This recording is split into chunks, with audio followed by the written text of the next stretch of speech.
We like to work with the golden ratio principle. The golden ratio is a mathematical proportion of 8 parts compared to 5 parts that has been used in design, art, and architecture for centuries to create visually harmonious and aesthetically pleasing compositions. It is often associated with beauty and order, as the golden ratio is found in nature a lot too, from flower petals to seashells.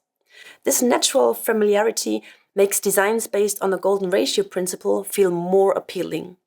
You reach the golden ratio when you divide a space, or a distance in this example, into 13 elements, all of equal size. You get one part of the golden ratio by summing up 5 of these 13 elements. You see this area marked as a red square in this image.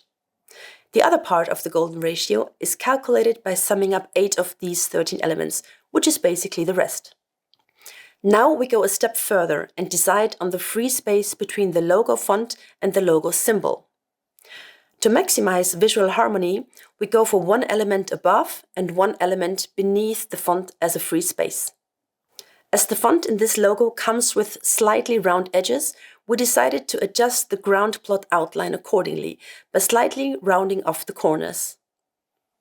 Here it is, the final logo in full color for our client.